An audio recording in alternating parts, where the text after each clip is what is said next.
गीता के मामले में कुछ तो फैसला मिलना चाहिए। ये क्या है? ये सब मैं उठाकर चूल्हे में डाल दूंगी। देखो ऐसा मत करो, इससे लोगों की किस्मत जुड़ी हुई है। पहले घर संभालो, उसके बाद देश। उस बच्ची के साथ जाके जरा बातचीत करो। मैं आखिर जाकर वहाँ पर क्या बात करूंगा? ये तो रोज की कहानी है। अगर बोला तो माँ, सासू माँ, मामा, दादा सब आकर वहाँ पर खड़े हो जाएंगे। बेचारी, उसके बारे में कुछ सोचा होता। एक बच्चा हो गया होता तो ही उसका भला होता। जीने के लिए कोई तो वजह चाहिए ना। वो कुछ कर ना ले, इसी बात का मुझे डर है। बालू से मैं कई बार बात कर चुका हूँ, फिर भी उसे यहाँ आने दो। मैं उससे दोबारा बात करूंगा। मेरे हिसाब से इस मामले का अब बस केवल एक ही रास्ता है। या तो बच्चे को गोद लेंगे या फिर रिश्ता तोड़ देंगे। ओहो, यही तुम्हारी एक जानकारी है क्या? तो ठीक है, फिर तुम एक काम करो, मुझे बालू की माँ का करेक्ट नाम और एड्रेस दो, मैं कुछ करता हूँ। वो किस लिए? हम दोनों एक और बच्चा प्लान करेंगे। अयो, तुम ना अपनी शरारतों से बाज नहीं आओगे।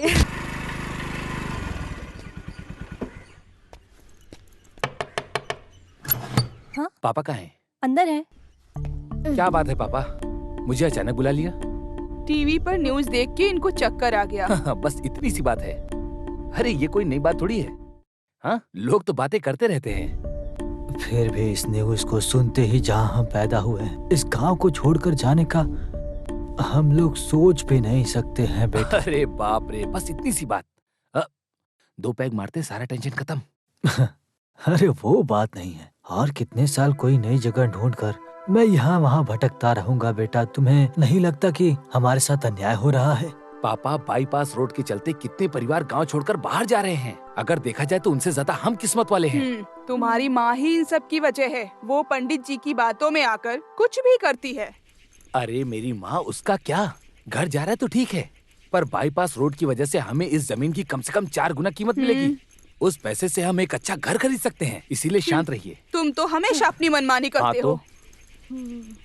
बेटा तुम बाहर जाओ, मैं दादाजी को थोड़ी दवा पिला दूं, ठीक है? हाँ, मुझे समझ आ गया, यही है ना? अरे जाओ रे। अच्छा पानी लेते आना। ये लो, 2 पैग मारो, सारी टेंशन खत्म हो जाएगी। पूरा खाली मत कीजिएगा, मुझे भी पीना है, ठीक है? एक बोतल में 2 लोग पियेंगे क्या? ये नहीं होने वाला है बेटा। जाओ लेकर पता था कि आप ऐसा ही करने वाले हैं। चलो पापा चलते हैं। हाँ आता हूँ। हम लोग भी तैयार हैं। तुम लोग कहाँ जा रहे हो? हाँ, घर देखने के लिए। अरे अभी तक हमने देखा नहीं और तुम्हें देखना है? हाँ? अरे ऐसा नहीं है, इसकी पसंद भी तो जाननी चाहिए। एक ऑटो बुला लो और साथ लेकर जाओ। हाँ सही है, फिर भी तुम दोनों जाकर आओ। घर तो आपको पसंद आना चाहिए ना। अरे वो सब बिल्कुल नहीं चाहिए पापा, आप दोनों मिलकर इसे क्यों चढ़ा रहे हो? हाँ, वहाँ दामोदर मास्टर हमारा वेट करेंगे। चलिए चलते हैं। तो फिर तुम सब लोग अंदर जाओ, हम दोनों जाकर आते हैं। चलो बेटा चलो, आ जाओ। साथ चलने के लिए तैयार हो जाती है और कोई काम नहीं इसके पास। आ जाओ। चलते हैं हम लोग। चलिए फिर मिलेंगे। विजय भाई छत का काम करवा दीजिएगा, ठीक है? हाँ हाँ। पापा घर पसंद है ना? हाँ बहुत बढ़िया है, बढ़िया है। देखने में भी काफी अच्छा है। हाँ देखने में तो अच्छा है, बहुत अच्छा। बात पक्की कर ली क्या? हाँ बात पक्की हो गई है, अगले हफ्ते रजिस्ट्री हो जाएगी। मैंने आपको पहचाना नहीं। मैं तंबी हूँ, वेलु तंबी। बटालियन में? नहीं, यहाँ का ऐसा ही हूँ। ओह नमस्ते। ये है सेवियर कुबेरा। नमस्ते। हाँ। वैसे आपके पैर में क्या हो गया? अरे वो रोड के गटर में गिर गया था। पर हमें तो ऐसा कुछ नहीं दिखा। आप यहाँ नए हो ना, आराम से सब पता चल जाएगा। कुछ भी हो, इस तरह का एक स्टिक ऑर्डर करके रख लो। अब इसके बाद हम कुछ भी नहीं बोलेंगे। हाँ, जो समझ में आए समझ लेना। जनमित्री नगर में सुस्वागतम। See you। अरे मुझे एक बात पूछनी थी, यहाँ का बेवरेज कॉर्पोरेशन कहाँ है? वहाँ बाई तरफ। ये क्या बोल रहे हैं पापा? अरे बस ऐसे ही। फिर भी वो जो स्टिक को खरीदने की बात किया, उसमें कुछ चिंता वाली बात है ना? किस तरह की चिंता? देखिए पापा, इस रोड में कोई परेशानी नहीं है। अगर यहाँ की तुलना में देखें तो ये रोड सबसे अच्छी है। ये दारू पीकर गाड़ी चला रहे होंगे, इसीलिए ऐसा हुआ होगा। इनकी कैपेसिटी आपकी तरह बिल्कुल नहीं है। कुछ भी हो, मुझे एक बात पसंद कौन सी बात? पड़ोस में कैसाई है। हाँ। चोरी चकारी का डर नहीं। आजकल केवल चोरी ठीक है, वो केवल चोरी करते हैं, किसी से जलते नहीं। पापा ने मुझे परेशान कर दिया, पर यह घर पापा को बहुत ज्यादा पसंद आया, क्योंकि वॉकिंग डिस्टेंस पर ही दारू की दुकान है। वैसे मंजू, वो घर इससे भी बड़ा है। हम 4 लोगों के लिए जैसे महल है वो। दीवारों पे थोड़ा दाग है पर उस दाग को हम पेंटिंग के जरिए हटा सकते हैं। पूरे घर का काम हम जैसा चाहे वैसा करा सकते हैं। हाँ, एक बात है जिससे तुम्हें खुशी मिलेगी। वहाँ ऊपर में बहुत बढ़िया किचन है, जैसा तुम्हें पसंद है। मेरी बात सुन रही हो ना तुम? सुन रही हूँ ना, मैं क्या बोलूँ इसमें? आप लोग देख रहे हो, आप ही लोग फैसला लो। औरतें तो अपनी राय दे ही नहीं सकती है ना, यही तो आप लोगों का नियम है। लगता है मंजू तुम अभी तक मुझे समझ नहीं पाई। इस दुनिया में तुम्हारी पसंद नापसंद जानने वाला आखिर मेरे अलावा है कौन? उस घर में तुम्हारी पसंद की सारी चीजें मौजूद हैं, केवल मेरी पसंद ही काफी नहीं है। हाँ? जिंदगी में तो हम पहली बार एक नया घर खरीदने जा रहे हैं। उसे देखने के लिए पति के साथ जाना वो हर किसी बीवी की तमन्ना होती है ना। पति के बाइक के पीछे बैठकर उसे पकड़ कर जाना। तुम भी छोटे बच्चों की तरह करती हो। पिताजी के साथ गया इसीलिए दुखी हो ना? अरे वो उम्र में बड़े हैं इसीलिए गया मैं उनके साथ।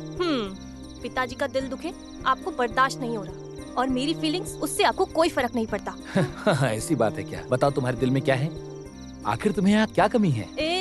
मुझे कोई कमी नहीं है, बहुत खुशी से हूँ। सुबह उठना, रसोई में जाना, कपड़े धोना, खाना पकाना, बस सिर्फ मैं अपनी राय नहीं बोल सकती। इसी का नाम बीवी है ना, इसी का नाम औरत है।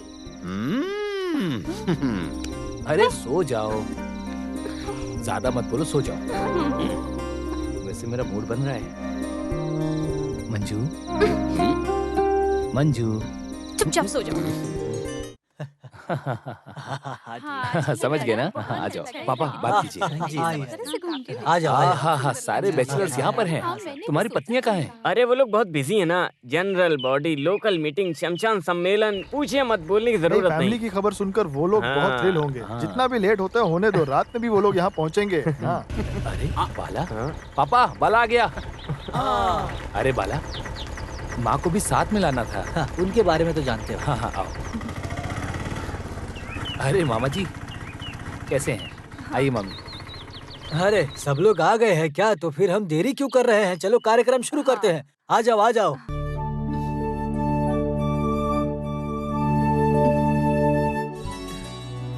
हाँ, रस्म शुरू करो। अरे माँ आइए। रहने दो बेटा, तुम चलाओ। अरे तुम चुप करो, उसे एक अच्छा काम करते हुए परेशान मत करो। माँ जी आप आइए। आइए आइए ना। ना माँ। अच्छे काम के लिए क्यों हिचकिचा रही हैं?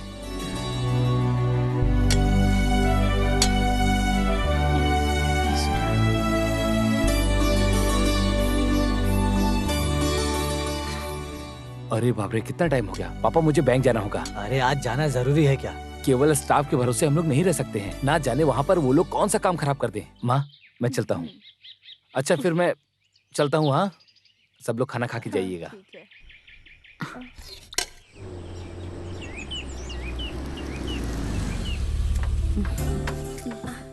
सॉरी, थोड़ा लेट हो गया। मेरी मीटिंग थी एक। हाँ लेट हो गया। बाय द वे, कौन है वो मिलिट्री में रहने वाले बुजुर्ग? मेरे पति के पिताजी हैं, बचपन से उन्होंने ही पाला है। अरे इन लोग को यहाँ रखना वेस्ट है, जितना जल्दी हो सके डिस्पोज कर दो। चलिए। माँ जी कैसी हो? कौन है ये सब? इसके दोस्त हैं। इन लोगों को देखकर तो लगता है कि ये लोग परेशान करने वाली ये हैं। बोलो, सुन लेंगे। अरे बाप रे, बाहर से देख के तो बहुत अच्छा था, लेकिन अंदर आके इतना अच्छा इंप्रेशन नहीं पड़ा हम सब पे। अरे इससे अच्छी कोई जगह नहीं थी क्या? आजकल के जमाने में यूटिलिटी एरिया नहीं रहने पर किचन बहुत खराब लगता है।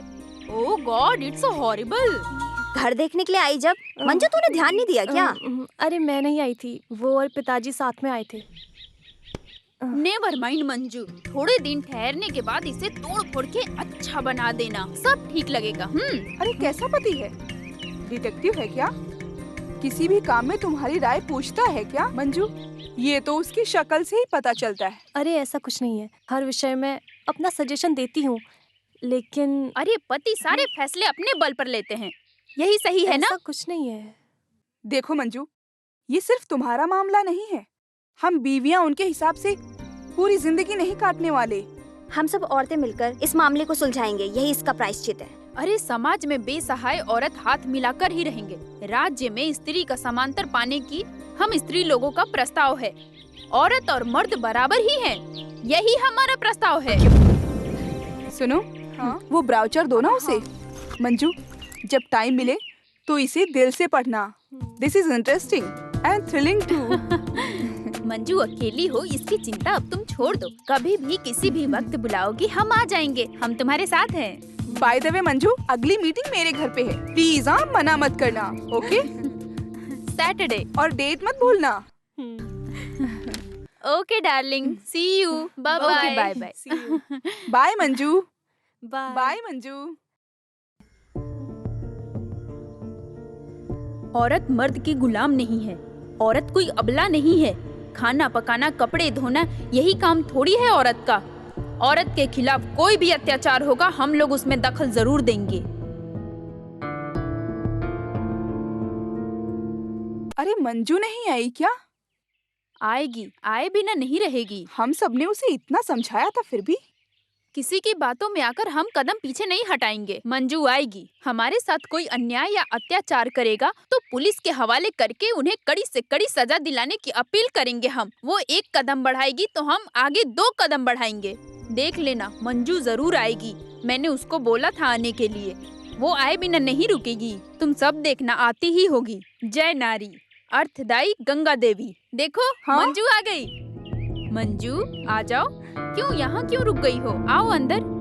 हाय, औरतों के संगठन में आपका स्वागत है। Very welcome. I am so happy. Thank you. आओ, आ जाओ, Come, आ जाओ। प्लीज बैठो। अब हम अपनी बातें शुरू करते हैं। अरे इस निराशा का मसला तो बढ़ते जा रहा है। ऐसे बोलोगी तो कैसे चलेगा?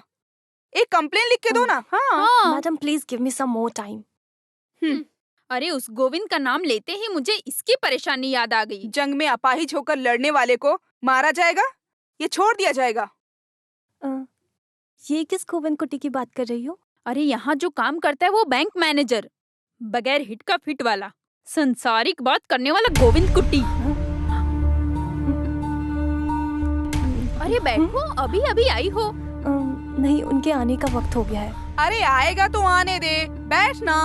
तुझे डर लग रहा है कि वो मारेगा? काट कर रख देंगे। मंजू के बदन में एक भी खरोच आया तो उस हाथ को हम काट देंगे। बेटी मंजू, अब तुम अकेली नहीं हो। हम सब तुम्हारे साथ हैं। हाँ, यस। मंजू पति का नाम ही नहीं बताया। गोविंद कुटी, जिनकी तुम लोग बात कर रही हो।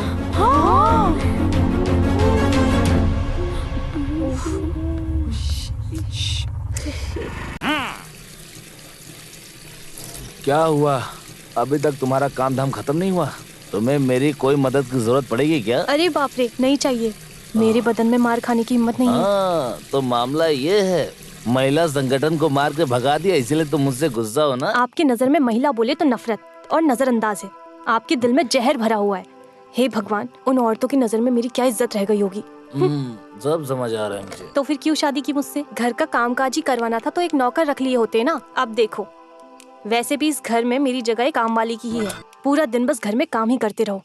वैसे खाली हाथ नहीं आई हूँ मैं इस घर में। अरे मैंने तुम्हें अपने शरीर की भूख मिटाने के लिए और इस घर के काम काज करने या गुलाम बनाने के लिए तुमसे शादी नहीं की, समझ गई? बल्कि मैंने तुमसे इसलिए शादी की ताकि मैं तुमसे अपना सुख दुख बांट सकूं, इसीलिए शादी की। तो फिर मुझे ऐसा क्यों नहीं लगता? काम वाली की जगह है इस घर में मेरी। अब बस बहुत हो गया। ये मत भूलो, ये सब मेरे पिताजी की वजह से है। हाँ, वही तुम्हारे पिताजी गंगाधर के दिए पैसे से मैं ऑडी कार और बंगला खरीद रहा हूँ। ये सिर्फ तुम्हारी परेशानी नहीं है, सारी महिलाओं की है। कुछ महिलाएं मिलकर यहाँ पर आएंगी और मेरे बाप के पैसों से क्या क्या लिया सबका हिसाब लगाएंगी और अपने पति के पैसे से शॉपिंग करेंगी और सोने की दुकान में जाकर खूब सोने खरीदेंगी। पर उस पैसों की घर में तो कोई इज्जत है ही नहीं। कल तक इस घर में तुम्हारी चीज मेरी चीज का कोई भी भेदभाव नहीं था, पर अब शुरू हो गया। बहुत अच्छी बात है। पिताजी, हाँ। मुझे एक शक है, मैं मम्मी पे गया हूँ या पापा पे? या फिर दोनों पे? अच्छा से खेल।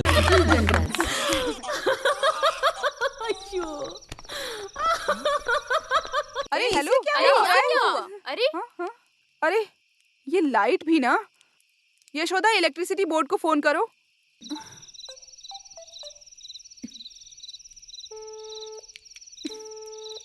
अरे उसका फोन तो लग ही नहीं रहा ये है। इन लोगों का हमेशा का नाटक है। अरे सिसिली, कम से कम अपने पति को तो फोन लगाओ।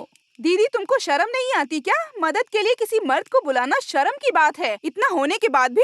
अरे तकलीफ में अपनी इज्जत भी चली जाए तो भी कोई परवाह नहीं, ऐसी मेरी राय नहीं है। चाहिए, किसी की मदद की जरूरत नहीं है। तुम सब लोग वो सीढ़ी पकड़ कर रखना, फ्यूज लगाने का काम मैं संभाल